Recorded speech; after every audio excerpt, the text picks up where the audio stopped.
और एक आतंकवादी तैयार कर दिए जय श्री राम के नाम पे, हिंदू उग्रवादी तैयार कर दिए।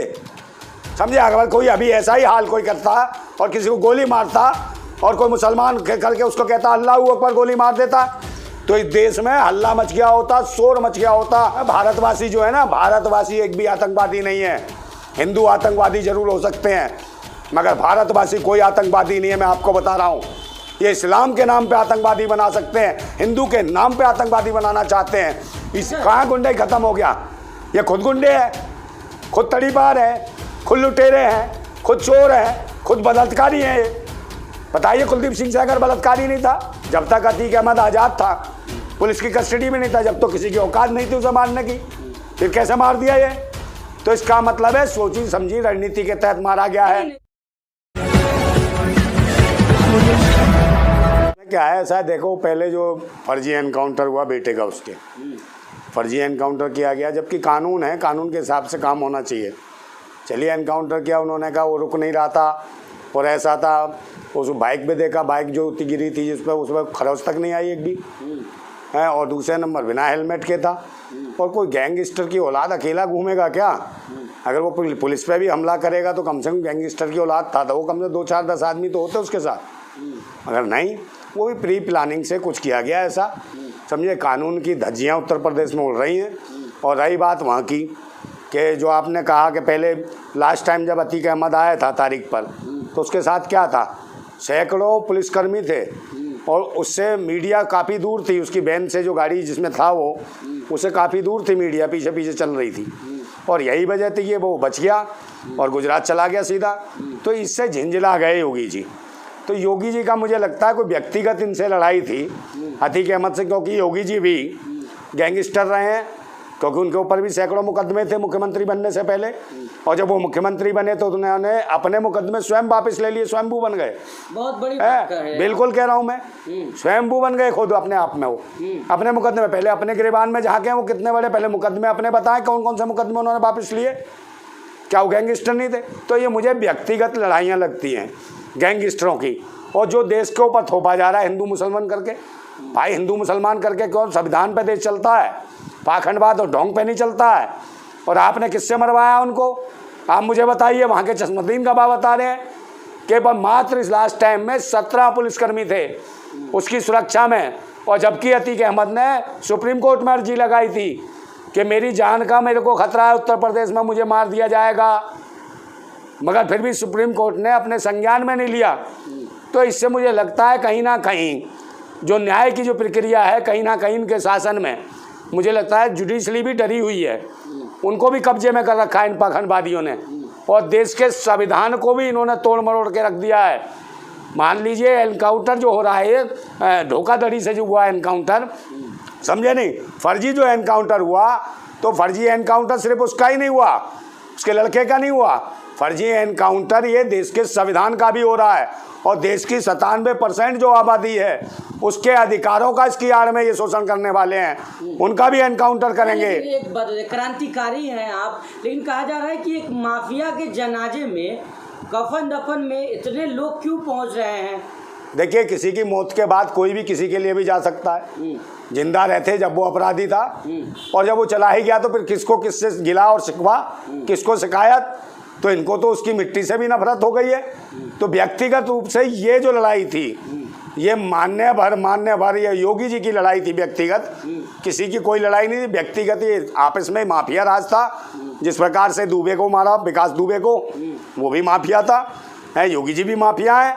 समझे? तो माफिया राज चल रहा है, और माफियाओं की लड़ाई है। कानून का मेरे बात सुन लीजिए, कानून का राज होता तो इस प्रकार से जो उठाई गिरे, जो चिलमची हैं, जो नशेड़ी हैं, जो पाखंडी हैं, और जिनकी कोई औकात नहीं है, छुटभइये नेता, मतलब छुटभइये उठाई गिरे हैं, उनके माध्यम से पुलिस खुद उनको गाड़ी में लाती है। वहाँ के चश्मुद्दीन का बात बताते हैं कि उन 3 लड़कों को, जो 3 लड़के जो थे, जो एक वो था लवकेश तिवारी, है दूसरा वो क्या नाम है उसका, वो जो सनी सिंह, और तीसरा वो उसका नाम है वो जो मौर्य जो लड़का था, अरुण मौर्य, 18 साल का था, एक 20 साल का, एक 23 साल का।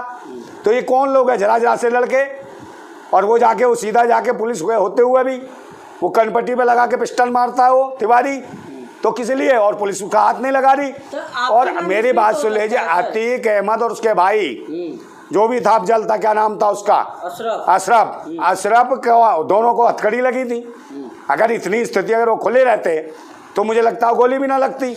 मगर मैं यही बताना चाहता हूँ कि जब वो सरेंडर हो गए, पुलिस के हाथ में थे, पुलिस कस्टडी में थे, तब जाके उनकी हत्या करवाई गई है। सुनिए जिस ढंग से भारतीय जनता पार्टी के बहुत बड़े बड़े नेताओं का इसमें बहुत बड़ा हाथ है, सुनिए जिस ढंग से कराई है। जब तक अतीक अहमद आज़ाद था, पुलिस की कस्टडी में नहीं था, जब तो किसी की औकात नहीं थी उसे मारने की, फिर कैसे मार दिया ये। तो इसका मतलब है सोची समझी रणनीति के तहत मारा गया है। कहा जा रहा है कि जो है पुलिस ऑफिसर भी सस्पेंड किए गए हैं, 17 कानून का राज है। आप इतने बड़े आरोप नहीं लगा सकते। बात सुन लीजिए, हाँ। सस्पेंड हो गए तो सस्पेंड हो गए, क्या हो गया, आप सस्पेंड कर दिया, आपने क्या कर दिया, सब जालसाजी दिख रही है, समझे नहीं। वो पास में आके फायरिंग कर रहे हैं और फिर बताते हैं कि इसके अतीक अहमद के लड़के ने उसने फायरिंग करी तो तुरंत आपने एनकाउंटर कर दिया। तो ये क्या रिश्तेदार थे ये फायरिंग कर रहे थे, तो इसके ने इनका तीनों का एनकाउंटर नहीं होना चाहिए। और जो दो भाग गए 5 के खिलाफ जो नामजद जो FIR दर्ज हुई है, समझे, तो इनका एनकाउंटर नहीं होना चाहिए था, मगर नहीं। मैं भी आपको बताना चाहता हूँ, इनके राज खुलेंगे, पर्दाफाश होगा इन तीनों का भी। ये 3 जो नए नए बच्चे थे तैयार किए हैं, आतंकवादी जो तैयार किए हैं, और गोली मारने के बाद क्या कहते हैं, ये धर्म को भी बदनाम कर रहे हैं। गोली मारने के बाद कहते हैं जय श्री राम, जय श्री राम, सरेंडर कर लो, जय श्री राम। तो एक बात बताओ, ये गुंडे हैं, डकैत है, कौन है, और जय श्री राम है कौन, इनके लिए कौन है, गैंगस्टर है कहीं का, गुंडा है, जय श्री राम डॉन है जिसके नाम के नारे लगाते हैं। इन्होंने धर्म को भी पाखंड बना दिया है। जिस मर्यादा पुरुषोत्तम राम की बात करते हैं उसको बदनाम करके रख दिया इन ढोंगियों ने, समझे। लोगों की आस्थाओं के साथ खिलवाड़ किया है इन पाखंडियों ने, समझे। आतंकवादी, देशद्रोही, देश की गद्दा और देश की सत्ता पर काबिज हो गए हैं, समझे। धर्म मजहब के नाम पर लड़ाना चाहते हैं। जैसा 2024 का चुनाव आ रहा है, 2024 के चुनाव को देखते हुए ये किसी भी चीज़ को हिंदू मुसलमान में जोड़ के दिखाना चाहते हैं, समझे। मजहब और धर्म के नाम की हवा देना चाहते हैं कि देश में लड़ाई हो, क्योंकि इनके जो मोदी जी का शासनकाल है जो 10 साल होने वाले हैं अब, उसमें इन्होंने एक भी विकास कार्य नहीं किया, जनता जुड़े हुए काम नहीं किया। महंगाई निरंतर बढ़ती जा रही है, बेरोजगारी निरंतर बढ़ती जा रही है। गुंडाई खत्म हो गया ना सर? कहाँ गुंडाई खत्म हो गया, ये खुद गुंडे हैं, खुद तड़ीपार हैं, खुद लुटेरे हैं, खुद चोर हैं, खुद बलात्कारी हैं। ये बताइए, कुलदीप सिंह सेंगर बलात्कारी नहीं था, उसने नहीं हत्याएं करवाई थी, उस लड़की को मरवा दिया, उसके वकील को मरवा दिया, उससे जुड़े हुए सारे जितने भी जो सबूत थे सबको उड़वा दिया। तो उसका एनकाउंटर कब होगा भाई, ये भी बताना चाहिए। वो जो बलात्कार हुआ मनीषा वाल्मीकि, वो कौन थी, वो क्या मुसलमान थी, उसका बलात्कार कर जुबान काटी गई उसकी, उसके दोषियों क्या हुआ, समझे। उसमें वहाँ पर क्या करते हैं, अदालत भी न्याय सही नहीं देती है। तो इसका मतलब जुडिशरी भी डरी हुई है, न्यायालय भी डरे हुए हैं इनसे, क्योंकि बता चुके हैं सुप्रीम कोर्ट के जज आके, जो रिटायर हो गए, उन्होंने कहा हमसे दबाव की स्थिति में काम कराते हैं। अभी क्या हुआ था, इन्होंने क्यों हवा दी इसको, सतपाल मलिक जो पूर्व राज्यपाल थे, उन्होंने क्या कहा था कि पुलवामा में मैंने कहा था कि प्लेन से इन फौजियों को भेजो, और उनके साथ क्या किया, उनको मोदी जी ने कहा कि आप चुप रहिए, तो उन्होंने क्या करा, पूरे देश के कोने कोने के जो जवान थे उस बस में भेजे, और उनके साथ क्या हुआ पूरी दुनिया जानती है। एक बात है नंदा भाई, हाँ। एक माफिया के समर्थन में थे लोग, कैसे उतर गए हैं?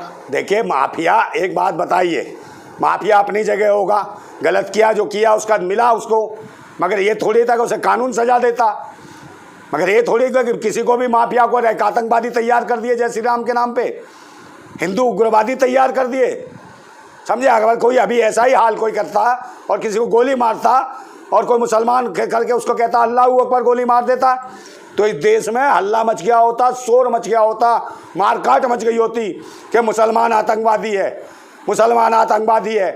तो ये कौन है, ये इस देश में भारतवासी जो है ना, भारतवासी एक भी आतंकवादी नहीं है। हिंदू आतंकवादी जरूर हो सकते हैं, मगर भारतवासी कोई आतंकवादी नहीं है। मैं आपको बता रहा हूँ, ये इस्लाम के नाम पे आतंकवादी बना सकते हैं, हिंदू के नाम पे आतंकवादी बनाना चाहते हैं, इसी में लड़वाना चाहते हैं इस देश को। और ये हिंदू मुसलमान की लड़ाई नहीं है जो अतीक मरा, समझे नहीं, ये लड़ाई है गैंगस्टरों की। ये योगी जी की व्यक्तिगत लड़ाई थी, चाहे दुबे से रही हो, चाहे इससे अतीक से रही हो। और इसमें देश की जनता को जो झोंकने का काम कर रहे हैं धर्म और मजहब के नाम पे, ये आतंकवादी हैं, देशद्रोही हैं। इनसे देश की जनता को सावधान होना पड़ेगा।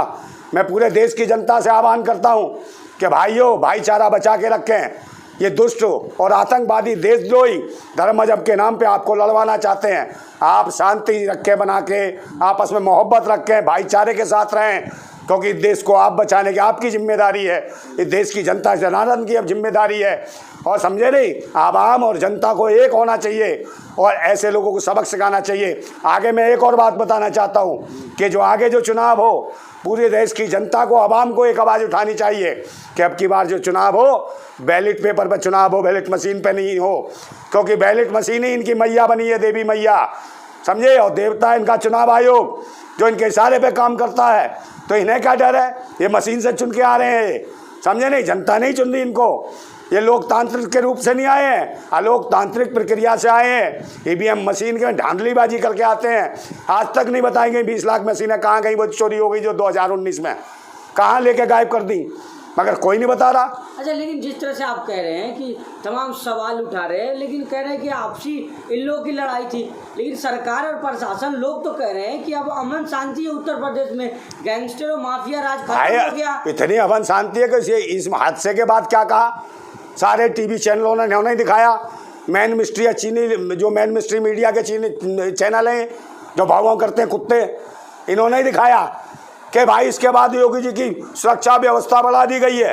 अरे भाई, इतना अमन चैन है, शांति है, राम राज है, फिर भाई योगी को काहे का खतरा है? तो हनुमान है, हनुमान को खतरा हो गया, इतनी सुरक्षा बढ़वा ली। जब मुख्यमंत्री खतरे में दिख रहा है तो पब्लिक का क्या होगा, आवाम का क्या होगा? काहे का अमन है? कहीं नहीं है। ये तो गमन कर रहे हैं देश के संविधान का बलात्कार कर रहे हैं, उसका कुठाराघात कर रहे हैं। बाबा अंबेडकर की अभी जयंती निकली है, उसके दौरान ऐसा हादसा करवाया इन्होंने देश के अंदर, और नए नए आतंकवादी पैदा कर रहे हैं इस देश को ख़त्म करने के लिए। ये देश और राष्ट्रभक्त नहीं है, हम क्रांतिकारी लोग हैं। इस देश के लिए शहादत दी शहीद भगत सिंह ने, अशफाकुल्ला खान ने, राजगुरु सुखदेव ने, नेताजी सुभाष चंद्र बोस ने, पंडित चंद्रशेखर आज़ाद ने। उनकी शहादत, उनकी कुर्बानियों का ये मजाक उड़ा रहे हैं आतंकवादी देशद्रोही जो धर्म और मजहब के नाम पे आतंक फैलाते हैं। ये भगवा आतंकवादी हैं, इनसे देश को बचाने की ज़रूरत है।